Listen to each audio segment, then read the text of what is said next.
welcome to CEC Gurukul lecture. In continuation with the series on sociology of work, in today's lecture we are going to talk about Max Weber and how he has conceptualized the work, the relevance of work, capitalism, how do we look into the relation between religion and economy.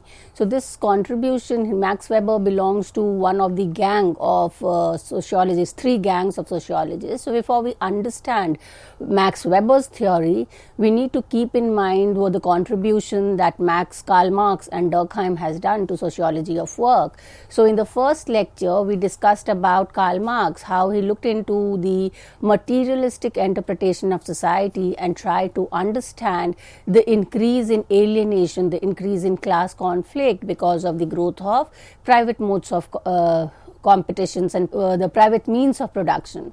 So from Karl Marx we moved in the second lecture to Emil Durkheim. In Emil Durkheim's theory we see how he looks into the transition of society from one form of division of labor to the other. In the simple society it is kind of a mechanical solidarity to moving towards a complex industrial society where there is interdependence, interconnection, and yet there is organic solidarity. So while Marx was concerned about the emerging conflict, emerging class differences in society, and he was giving us a materialistic interpretation, Durkheim was giving us a concern about the moral order, about how the collectivity was declining. And then we have Max Weber. Max Weber was obviously writing later, in a later period than Karl Marx, and many a time he has been considered as almost in kind of inversing Karl Marx theory, because we'll see in his theory that he was not very convinced about the emergence of economic new forms of economic relation, especially the modern capitalism, and he was of opinion that only materialistic interpretation could not help us to understand this emergence of capitalism, and therefore he diverted his attention to the cultural realm or to look into religion as one of the dominating factor.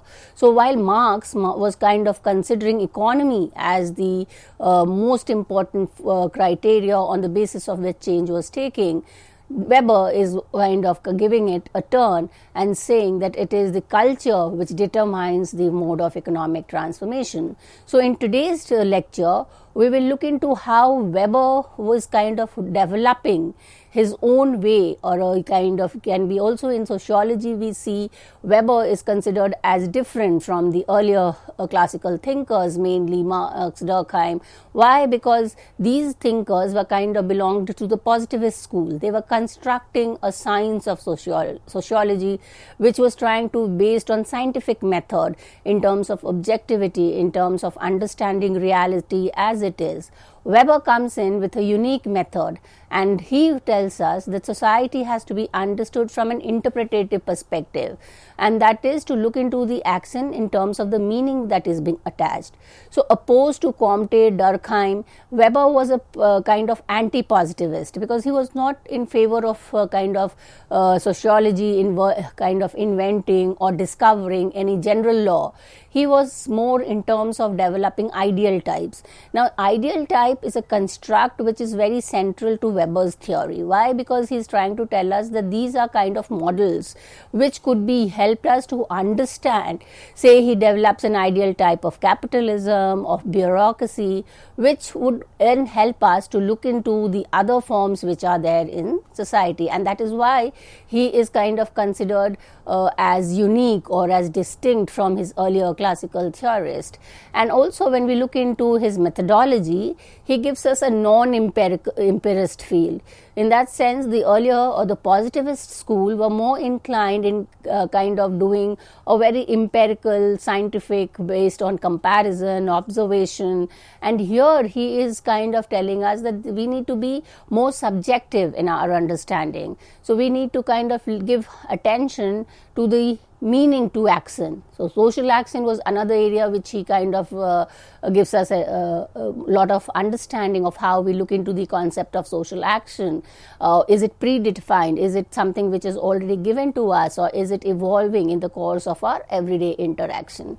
But today's lecture will concentrate on the concept of work, because this lecture is part of the series on sociology of work, and in that we will see how Weber is going to make sense of the emergence of capitalism. Here he will be very focused in terms of trying to understand capitalism that developed in the Western country, capitalism that kind of took on the kind of transformation in terms of rationality, in terms of scientific growth. So the focus would be to understand the concept of work in Weber's theory. So Weber gives us three concepts of work. The first, and which is kind of considered as a classical contribution of Weber in his the most work, The Protestant Ethic and the Spirit of Capitalism. Now this work, The Protestant Ethic and the Spirit of Capitalism, is a classical text and a must read for every student who wants to understand Weber's theory. The second concept of work and second and the third concept of work is evident or comes out in his work called Economy and Society. So Weber was more concerned about understanding the transformation which was taking place in the economy. But his understanding kind of took him to religion, where he will see in the course of the lecture how he kind of tried to arrive at certain understanding of the affinity between religion and economy, how religion and economy are not separate but they are kind of connected to each other, and it is religion which is kind of focusing the growth or kind of leading to the emergence of a particular kind of capitalism in the Western world. So when we look into the three concepts of work, the first is ideal type of capitalism.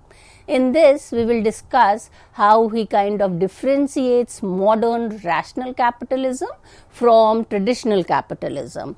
The second is his concept of beruf. The beruf in the Protestant Ethic and Spirit of Capitalism he is using in the sense of vocation or calling. And then in later work, which is Economy and Society, he shifts towards looking at occupation more in the same sense of moral binding to do certain work in a certain desired manner, in a rational, calculated manner. And the third concept of work is his sociological category of economic action. So how we look into this distinction between economic work, non-economic work, and how would you kind of embed social and economy within the understanding of entrepreneurs and entrepreneurial work. So by looking at these three concepts, we will be able to understand that Weber has contributed significantly in terms of conceptualization of work, and his theory is very relevant even when we look around understanding of work, employer-employee relation in contemporary society. So let us first try to understand his first concept of work, and that is the most classical. If we are able to make a sense of what he is trying to tell in his work Protestant Ethic and Spirit of Capitalism, we will be able to grasp what his theory or what Weber intended to tell us. So in this Protestant Ethic and Spirit of Capitalism, he is looking at calling.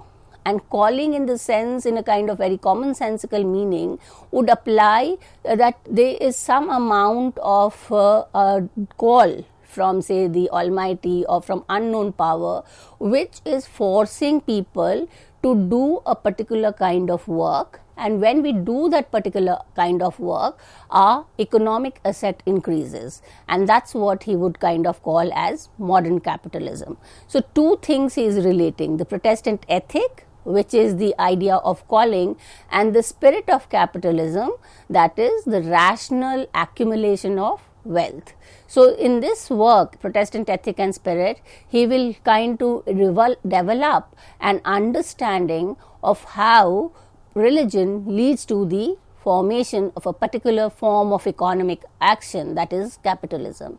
In his second work, Economy and Society, he kind of brings about a little shift.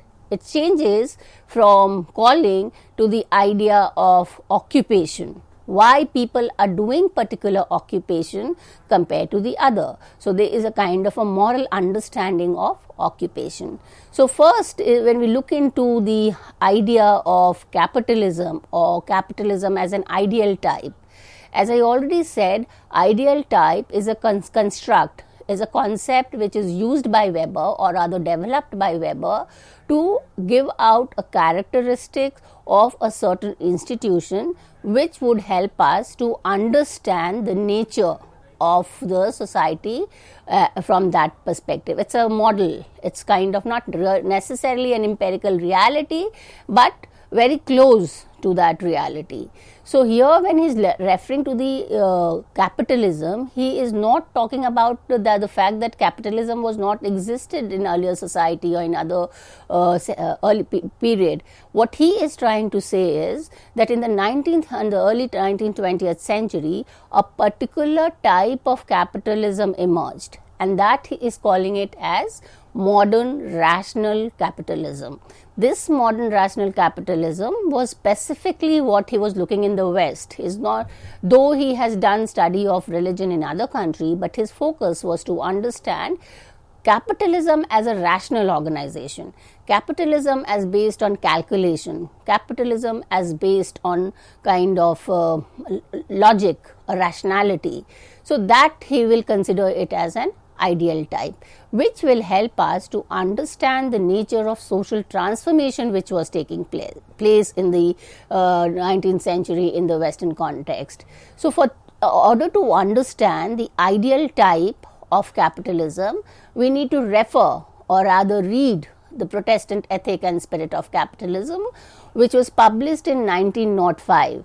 And this is a kind of a political account. It's kind of also called a political account because he's bringing in the concept of bureaucracy or nation state, and he's looking at both these institutions in terms of rationality, as rational based on rational organization. So this entire work is kind of a well written work in terms of helping us to understand two things. One, what is the connection between economy and society, religion and economy, and number two, how the ethic and the spirit are more or less the same and therefore conducive for growth of capitalism. So he's trying to look into the Protestant institution, and this is also taking in from the Protestant Reformation which takes place. With the Protestant Reformation, which was in terms of the separation of the church from the state, and a lot of way in which the entire Christianity was reformed, and Protestant movement emerged as one of the most important movement towards the purification of religion as such. So this Protestant religion, which is kind of a branch within Christianity, becomes very important in understanding the development of the economy. So what kind of ethic? Ethic in the sense, what are the principles of Protestantism, which kind of was supportive of the growth of economy. So this, as I already said, is a work which is trying to look into religion and economy. Now, if we look into the relation between religion and economy, say in a commonsensical or in a layman language, most of the time, even early sociology, the two were considered as separate. Religion is generally considered as something which is a private affair, something which was kind of to do with your individual belief and practices, whereas economy was kind of regarded as public, as something which was going to happening for the society, for the benefit of the society. So the argument that was or the question that came to Weber's mind was, are the two related? Is religion and economy related, or they are part apart, or they completely pole apart? And the answer that Weber gives to us is that religion and economy are related to each other. And how do you look into the relation? By looking into it, he is giving us a religious dimension of work. What does it mean by religious dimension of work? Here he kind of focuses on how religion gives us the principle to treat work as a calling. So we work not just because of the economic dimension, but because it's a religious calling, and we'll see in the kind of ethic of Protestantism how in Protestantism the duty to do one's work is a kind of a attempt to glorify God's glory on earth. You are here in order to increase glory of God, and only way you can do is to do your work in the most rational, scientific, and kind of ensure maximum profit. So that's the relation between religion, or that's the dimension, religious dimension of work. And here when we look into Protestant ethic, he is going to refer only to one particular sect, that is the Calvinist sect. The John Calvin's ideas, or way in which John Calvin articulated the idea in the sense time is money, was something which was attractive to Weber, and he developed this theory of Calvinism having a close affinity to capitalism. Now, what is the ideal type of capitalism according to Weber? And as I already said in the earlier, it is the modern rationalized capitalism. And modern capitalism was inescapable consequence of Europe's historical development. So it is also in terms of how the larger political, economic changes was taking place, which was also supportive of the growth of capitalism in European country. And here when he looks around in number of countries and he kind of observes, or his data try to tell him that in most of the European country, people who are economically well off, people who are doing well in terms of professionals, in terms of business activity, majority of them were Protestant in their belief system.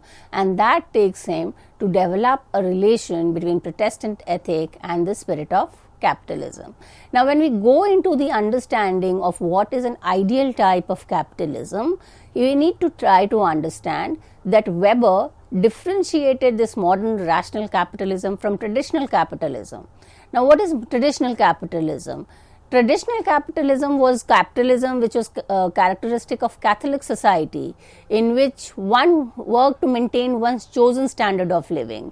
So it was kind of a very individualistic act. You were doing an economic activity, you were accumulating asset, not kind of for any collective activity, but for your individual satisfaction. And once you kind of accumulated a certain amount of wealth, then you would lead a luxurious life. Now, this is different from what was modern rational capitalism. In modern rational capitalism, the what you earn is not for luxury, is not to be kind of wasted away. Whatever profit is being earned or whatever wealth is being accumulated has to be reinvested and again reinvested in order to ensure that you do not waste that money in any kind of luxurious or frugal activity. And it is from there that we'll look into the concept of worldly asceticism. So you are and that's kind of an observation that was made, that most of the economically well-off are ascetic in their life. They are kind of leading an ascetic life. So what is the difference between modern and the traditional capitalism? He differentiates it in terms of the following criteria. One, a determined applications to one's work. You know, this is not there in the traditional capitalism. The modern rational capitalism tells us that we need to look into work as kind of not only an economic asset, but in terms of a religious activity which we are going to do with a lot of determination. And that is what is meant by saying work as duty, which is a duty of all Protestant believers to kind of work in a manner in order to glorify the beauty that is there on earth. And therefore, there has to be a rational organization of work. You cannot accumulate wealth by, say, pirating or by causing hurt to somebody or robbery. You need to organize your work, or you need to kind of accumulate your wealth in a rational manner. And that is, you kind of not use that wealth for hedonistic or physical personal pleasure. Whatever accumulation of wealth has been done is to be invested and reinvested for the larger good. And that is in the sense that if an individual looks into work as duty, invests into it, and kind of again opens up new entrepreneurs or opens up new work, it will give more employment to people who are without work. And that is why work or capital accumulation is not individualistic here. It is for the purpose of the larger whole. So when we look into the distinction between traditional and modern, it becomes very important to understand what are the features, and this is according to Weber, how will you make a distinction between traditional capitalism and modern capitalism. So the first is that all forms of exchange, or that is how you accumulate wealth, is kind of taking place through trade and exchange. You are not kind of entering into any kind of robbery, pirating, or any kind of bribery. It is a rational, organized method of trade and exchange, and it's a peaceful. You're not supposed to use any violence, you're not supposed to use any kind of political power, and therefore it is kind of a peaceful exchange, and all these forms by force, by piracy, is not a part of modern capitalism. The most important feature of modern capitalism is rationality. Rationality in the sense you have every action has a rational explanation or a logical explanation of why that action is being done. So it represents the desire for possession. You have that desire for accumulating your wealth, but then there's a rationale behind it. Why are you indulging in rational accumulation? Not because you want to indulge in some kind of luxury or any kind of individual satisfaction and pleasure, but because you want to improve the economic conditions of others. So you invest, and therefore you give opportunity for others to be a part of that economic activity. So the development of a monetary system for measurement in money. So earlier you had this barter system where there was exchange through barter, but there was no rational explanation to it. There was no kind of fixed why this amount would be exchanged for a certain amount, and there could be in terms of disbalance. The barter system or the monetary system, which kind of gives a value to every object or commodity in the market, is based on a rational calculation. And another feature of modern capitalism is free labor. Everyone who is working at his own wish, is not bonded by any kind of slavery or any kind of feudalism, but there is a practice of free labor. So when we look into this feature, we see there are certain factors or there are certain institutional base which has led to the growth of modern capitalism. The first is obviously the growth of city, the Western city, and with the development of city, trading started. Trading became money. There was this entire shift of society from rural to urban, and urbanization, globalization. All these are based on change of or the emergence of the market economy. So market economy becomes one of the institutional base for the growth of capitalism. Then there is a distinction in a in an earlier society, primitive rural society. The productive enterprises was being taken place in the home itself. So there was no distinction between production for domestic purpose and production for the market. Now when we look into the emergence of city and the emergence of urban life and market economy, there is a clear-cut distinction between the productive enterprise and household, and it can be said that the private and the public dichotomy becomes strengthened. The third is the Western law. Now you need to kind of regulate the market. It cannot be unregulated, and for that you need to have these law in place which will separate between the corporate and personal property. The fourth feature of capitalism is the nation state. The nation state is kind of considered by Weber as a rational organization because it's based on rules, it is based on law, and it is a kind of a rational working out of the entire system. And the nation state, the bureaucracy, is the most important institution. Bureaucracy helps the nation state to act out in a rational manner. The fifth is organized territory under unified control of a single ruler or government within which commerce and capitalism could develop.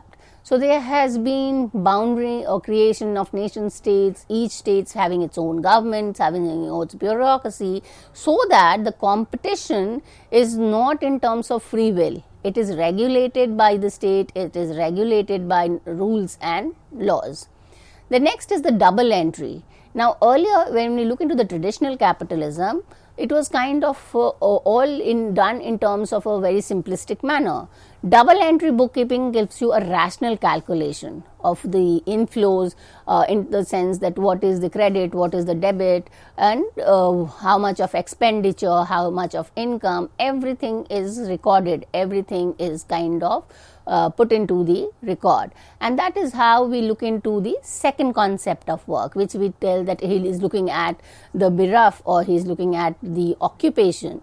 Now, biraf, as I already said, is the concept of vocation or calling, which he refers in the Protestant ethic. Calling, that is, it is your duty to do your work, and it is a kind of a demand from the God or from the Almighty, with that in order to do your duty in the correct manner. Biraf refers to practice of systematic self-control in pursuing constant goal and purposes. And Weber finds biraf in both Calvin religious practice and capitalist entrepreneur and labor. So therefore, he is kind of finding a connection between the two. But then in Economy and Society, he changes the meaning to moral occupation, and here he wants to mean the specialization, specification, and combination of the functions of individual. So it is very similar to organic analogy or organic solidarity that Durkheim was talking about. So their work is kind of becoming more specialized, more fragmented. Each occupation is in terms of your capacity to contribute, and it is giving you also an opportunity to increase your earning. Now, Martin Luther gave us this concept of calling, and as we know that it is a kind of a product of Reformation, and it tells you that you are going to do worldly activity, that is worldly asceticism. You are going to be a part of everyday life and yet lead a life of an ascetic.